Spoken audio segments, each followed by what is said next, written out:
You're watching BCTV. We're all about Branford.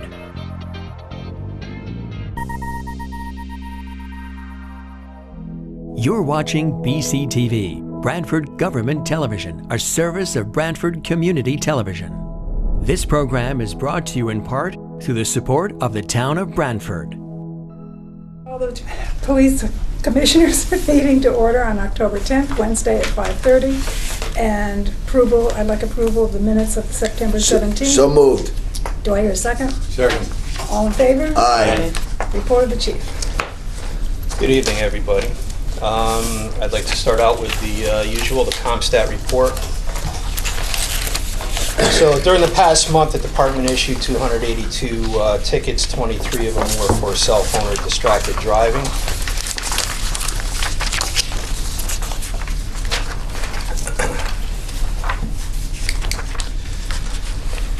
Okay, moving on to the ComStat report. You can see the A squad, their statistics. Their statistics on page 3. We had an increase in calls for service. Page 4, you can see the officer's statistics as far as arrests and motor vehicle charges. A couple radar infractions were also issued. On September 5th, we had a couple juveniles that were arrested in a stolen car. The car was reported stolen out of Wallingford and noticed by Officer Burkhart. They were taken into custody after a brief pursuit. I guess the car was stolen from a car dealership in Wallingford that was burglarized the night before. Again, the same issues, theft from auto. They responded to a report of a suspicious activity on Court Street down in Short Beach. They arrested 2 males after a brief foot pursuit. They were going through cars down there. Both are from the New Haven area. Criminal mischief, they had an issue up on North Main Street at the Joseph Anthony Hair Salon where they ripped a flag off the front of the building and some plants were destroyed. Pretty slow on the midnights, total of 52 traffic stops. You can see the radar assignments and the total number of tickets that were issued. Short Beach, not too much going on in Short Beach. They did have that case of theft from auto at Court and Altman Street. B Squad, which is our day shift. Our day shift on page 11, you can see their statistics. Again, an increase for calls for service. They also had an increase in behavioral type complaints as well as disputes. Page 12, you could see their statistics regarding arrests and motor vehicle charges and so on. Our traffic squad is pretty consistent with their motor vehicle charges. Cases of significance. We categorize this as a sexual assault. We had a female enter the apartment building. She was trying to get her key out, and some unidentified male pinned her up against the wall and licked her face and then took off. What? He licked her face. So we had a canine track in regard to this. We have not located that person since. Did we use DNA to... Yes. Yes, we did. We had a shoplifting at TA Travel Center. 2 males left with 2 TVs in a blue Chevy pickup truck. The vehicle was located and 2 suspects were taken into custody with the stolen TVs.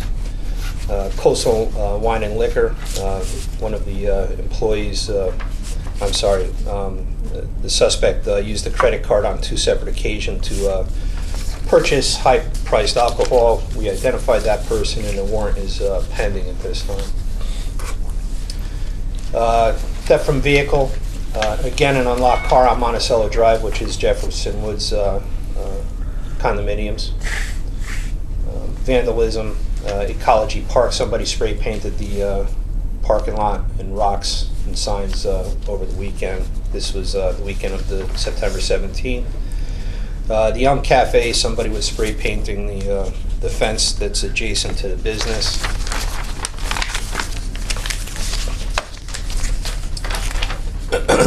On the 25th of September, we had a theft from the Holiday Inn.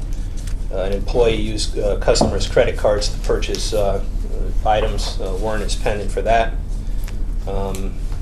Stop and Shop, we had a shoplifting as well as Walgreens. The day shift continues to do their school checks. They've been focusing on the west side of town, the commercial businesses, as well as motor vehicle enforcement. They've had a total of 59 stops, 20 self-initiated citations, 17 radar assignments, and 4 citations. Our 4 to 12 shift, you can see their statistics on page 20. Their calls for service went down a little bit, and you could also see their activity as far as arrests and citations on page 21. Again, more behaviorals. Yeah, I'll get into that a little bit later with the crime analysis portion of this. Our crime analysis recognized that we've had an increase in behavioral issues. Also, the 4 to 12 shift has also been noticing a lot of narcotics cases. You can see the first 2 on page 22 are narcotic related. Typically, these are pretty much the same thing. People in parking lots doing drugs. The first one, they uncovered some pill grinders, straws, Adderall pills, and so on. The person was arrested for possession of controlled substances as well as possession of drug paraphernalia. The next was an anonymous complaint at the Riverside condominiums where a couple of kids were in the car apparently smoking marijuana, which they located after a search of the car. We also had a DUI arrest on North Main Street, a dispute at Walmart, where a car drove into the parking lot, almost striking a couple pedestrians inside the parking lot, which resulted in a dispute. They arrested they have a warrant pending for the operator of the vehicle. Branford Point, another incident where an officer drove up on a parked car and found somebody with some marijuana and issued an infraction on that.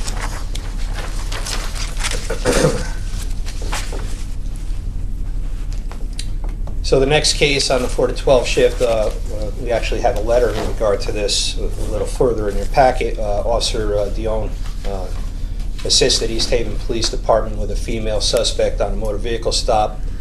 They suspected she had drugs on her.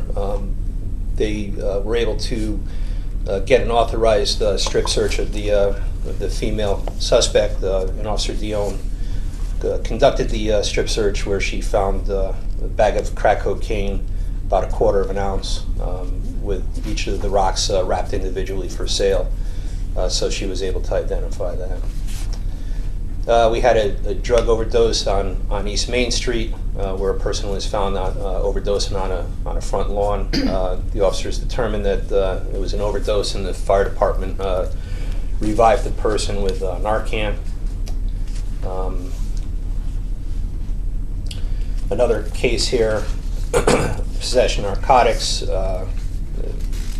Officer O'Connor saw a vehicle parked on the side of the road on Pleasant Point Road where 2 males were in there, and again, with marijuana, they were charged with... Lots of marijuana. Huh? A lot of marijuana. So you can see on page 25 their C-Squad initiatives, the 4 to 12 initiatives with their radar stops and traffic enforcement. They've been assigning officers to serve warrants, and we had a report of some drug activity, possible drug activity up on the green around the churches at night. So moving into the crime analyst's report, you can see what this is the current period versus the prior period. really there's been a 0% increase. We're down on burglaries, up a little bit on larcenies, but overall a 0% change. Quality of life for the current period versus the prior period. We did see an increase in shoplifting from 3 to 4. Frauds went up a little bit from 4 to 7. Vandalism from 4 to 7. And narcotics from 4 to 6. So the next page is kind of a new look for you. So what she did was over a period of years between 2011 and 18 for the current period. So in other words, the same reporting period over the past couple years, really we've seen a 23% increase in behavioral type complaints. Shoplifting is actually low compared to this year, and then the rest of the incident types that you see there is just normal. So moving on to page 30, year-to-date Part 1 crimes, we're compared to last year, we're down 12% from 2017, and you could see that auto theft and aggravated assault are the two increases that we have. We've seen decreases in larceny, burglary, and sexual assault. Year-to-date quality of life crimes, we're down 2% from 2017, so that's good. Part 1 crimes are down, as well as quality of life crimes. The increases, as we noticed in this presentation, is theft from autos and narcotics. Can I ask you a question about the theft from auto, please? Sure. We had a rash of people coming in from other places, young people, 15 to 20, something like that, gang-related, running around, stealing stuff from cars. Has that continued? Is that getting better? Is it? Do we know who these people are? Are we able to identify them and stop them at the borders of the towns? Or You know, it's pretty consistent. Actually, do we know who they are? It varies. It changes. We actually have had officers taking initiatives to, on their own, going to hotspot areas where we're having problems and personally getting out of their car and personally talking to residents and business owners, such as the YMCA, condominium complexes, and making an effort to remind people to take their stuff out of their cars and lock their doors. I don't think that we'll ever be able to stop them at the border, to be quite honest with you. No. But the thing that you have to remember is that Branford doesn't have a monopoly on this. This is not only a statewide problem; it's a nationwide problem that's occurring. The state of Connecticut has relaxed, for lack of better terms, the consequences for juveniles committing these types of crimes. So it's a constant battle. I know that some of the legislators are looking into it, but I don't know. It's going to take a while.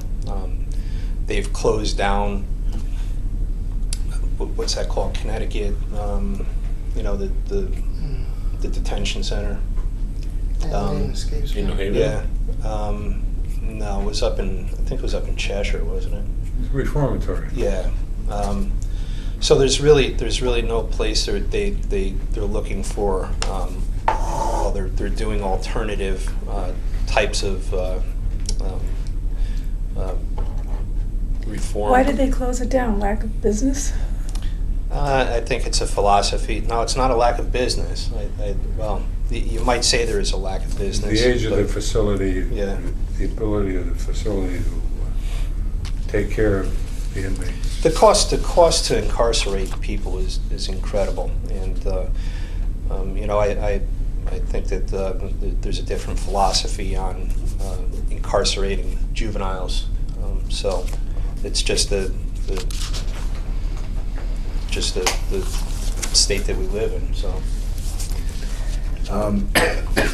Sort of an adjunct question to that, though, but it does have to do with, and I want to be a little careful how I put this, but it appears that some of our neighboring cities have had a, huge public increase in drug use and crime.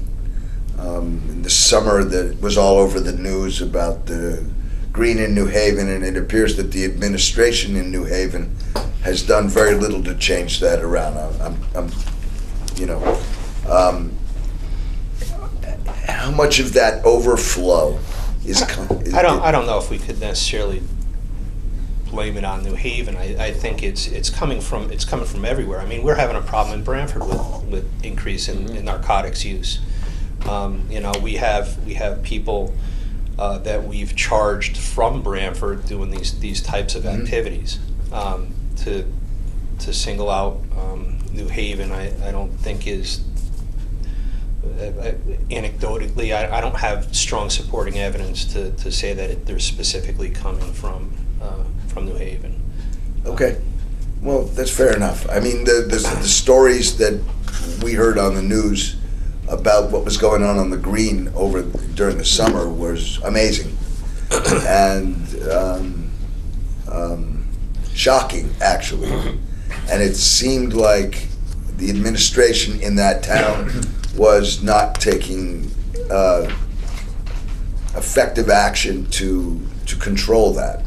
That's what a senator said, a state senator. Well, I don't, I said I want to be a little careful here. It Yeah. just, these are the way the news stories that I was reading, came across. And I mean, there's no question that, New Haven has the methadone program in Connecticut gets funneled into New Haven. And this is, it's pretty common knowledge that this is a source of the issue in New Haven. What New Haven does with it is up to New Haven. And I was only asking you the question because I was wondering if in fact we were being affected by that. Your answer was no, it doesn't seem like we are being affected by that. That's great. And you guys do a great job of taking care of issues in Branford, so we'll leave it at that. Well, in New Haven, too, people live on the green, don't they? Well, that's another issue. Why that's permitted is part of what I'm just talking about. But They're homeless. And so as I that's say, okay. why that is permitted is part of the discussion. Now, broken windows policing, in its at its core, would not permit that. But not everybody adheres to broken windows policing. So there you go. Well, I do, but Okay. So moving on, What page page? 33. This is just a breakdown of our theft from autos and motor vehicle thefts. This reporting period, we're actually down on motor vehicle thefts as well as theft from auto. Next page 34. You can see the school checks, they've increased 500% since the last period. But of course, that's because school opened up, and we only had a short period on the other one. And you can see the traffic crashes on page 35.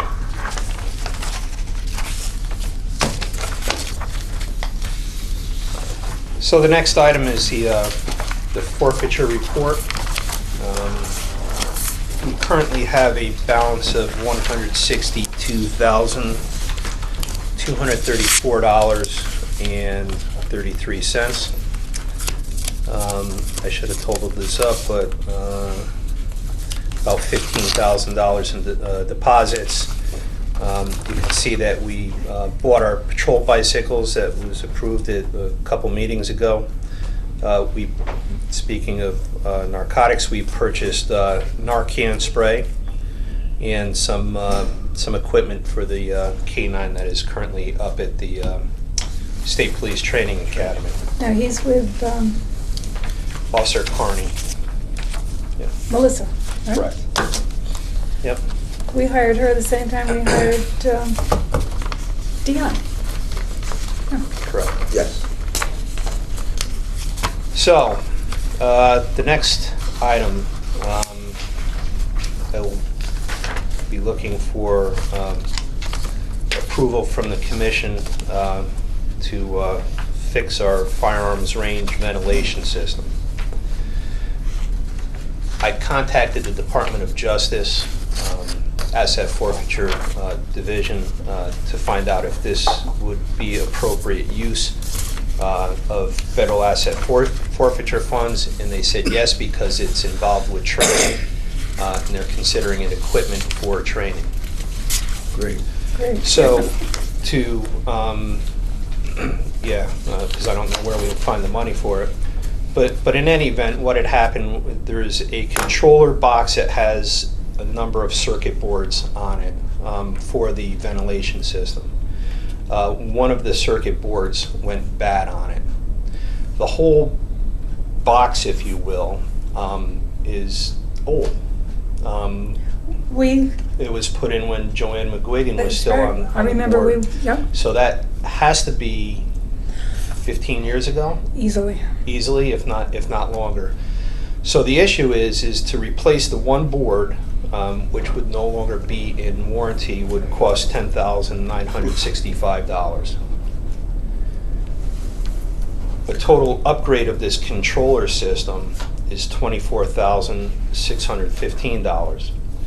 So again, do we spend $11,000 and take the chance to find out in a couple weeks that another board dies out on it and we kind of lost that money, or do we just go ahead? I would move with it, just go ahead and just purchase a new one. Okay, so I'll need a motion for somebody to approve. I'd like to move that we approve $24,615 from asset forfeiture Do I hear a second? to replace the existing control panel system with the new DDC panel. Ancillary devices, startup and commissioning of the airflow. You put that in the form of a motion? Put that in the form of a motion. Do I hear a second? Second. All in favor? Aye. Aye. Okay. I'll take that as a pass. So the next item is personnel. Little update, we had promotional exams. I have the results of the exams. However, the commission, the charge of the commission is to do promotions, as well as hiring and the other things that you guys do. So what I'd like to do is request that we go into executive session. Yes. Second. And I also have one personnel item that I need to discuss with you. Move that we go into executive session. Second. All in favor? Aye. Okay, we're back in session. During the break, no votes were taken, and the chief reviewed the results of the interviews with us, and Rick? Motion on minutes. No, motion to appoint lieutenant to captain, and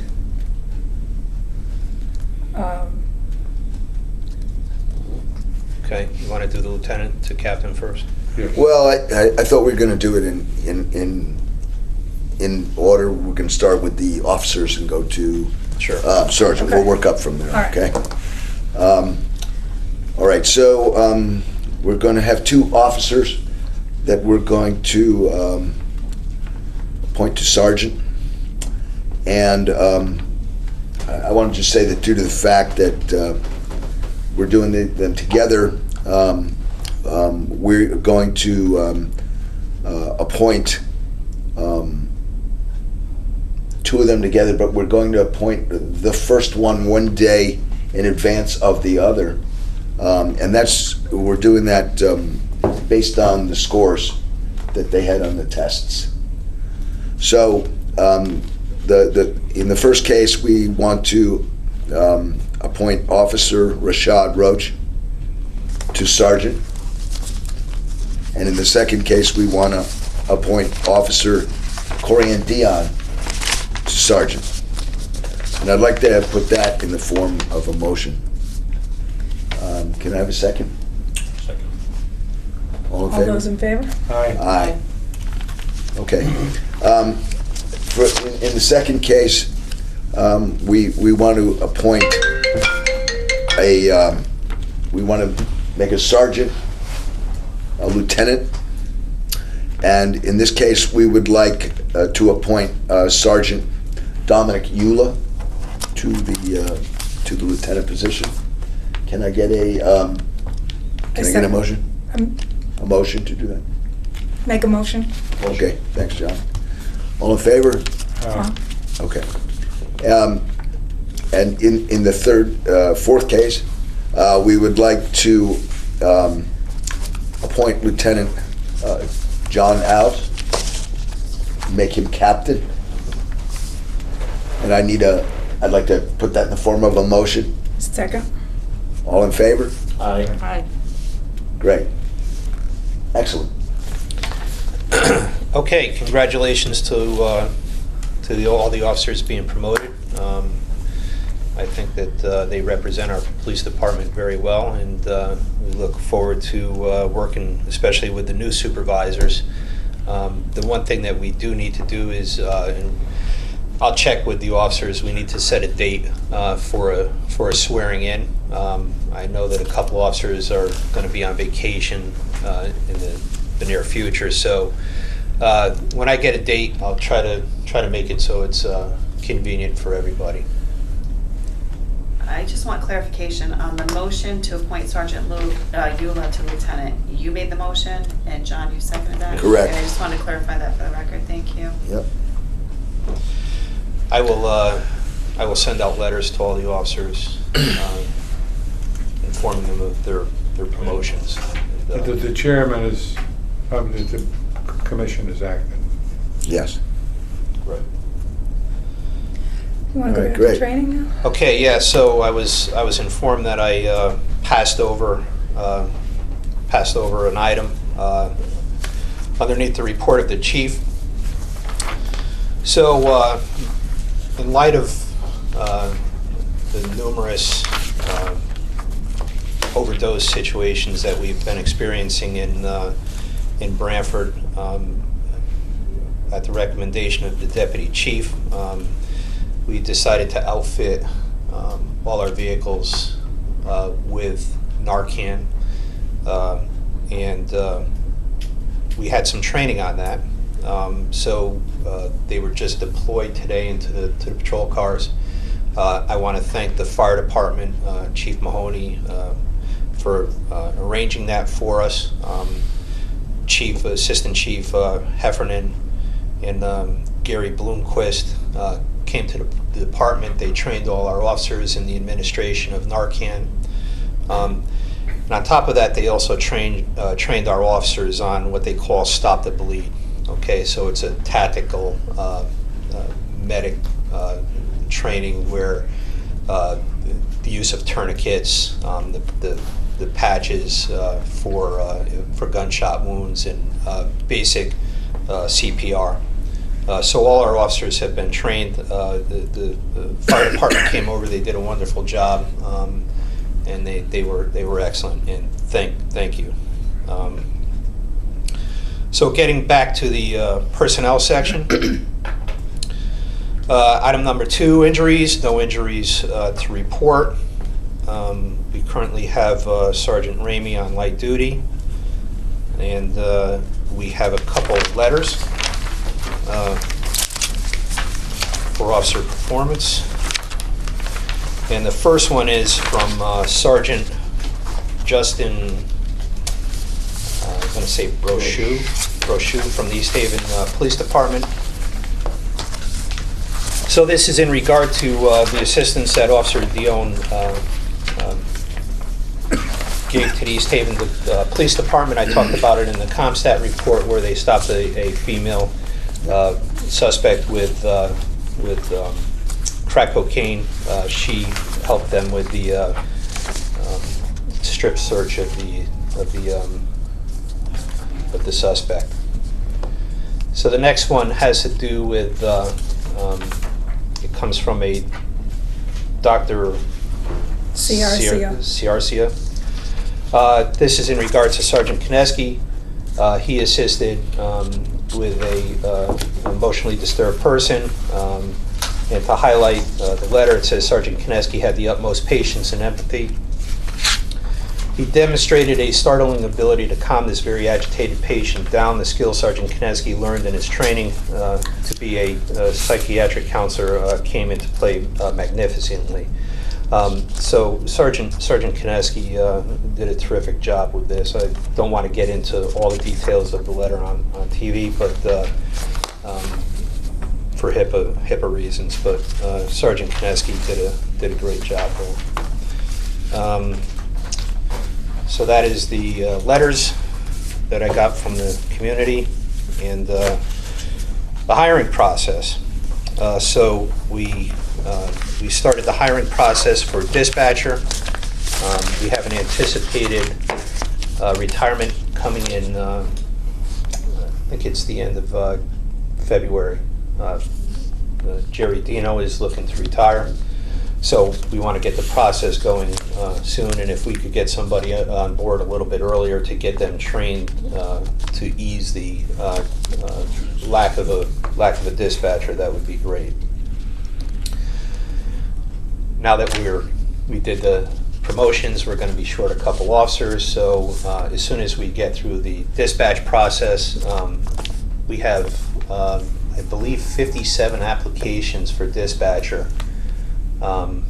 That came through. Wow, that's a lot. That's great. Well, we tried a new way to put it out there. We put it out on Facebook, and it seemed to travel really fast.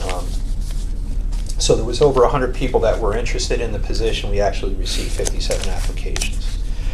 So we're going to try the same thing with the police hiring. Didn't we do that last time, though? Didn't we do something on social We media did that for last crossing time? guards. Yes. Because it was amazing. We had like 110 Yes, people, yeah. right? Yeah. So it's a good way to get the word out. Right. I mean, we used to get 6, now we get 110. I mean, Exactly. You know, So that's my report. Okay, Great. I'd like to move that we accept the chief's report. Second? All in favor? Aye. Traffic? Traffic. Okay, we have one request for a blind driveway sign on Alps Road. We have forwarded that to the town engineer and awaiting an answer. Good. Okay. And that's it, right? I believe. Okay. That's it. I I'd like to move make to a approve- motion to adjourn. Well, I approve the report of the traffic committee. Oh, there we go. Second? Yep. All right, I move to adjourn. Second. Aye. All in favor? Aye. Aye. Aye, aye, aye. This Aye. program was brought to you in part through the support of the Town of Branford. Watch town meetings and other videos on demand at BranfordTV.org.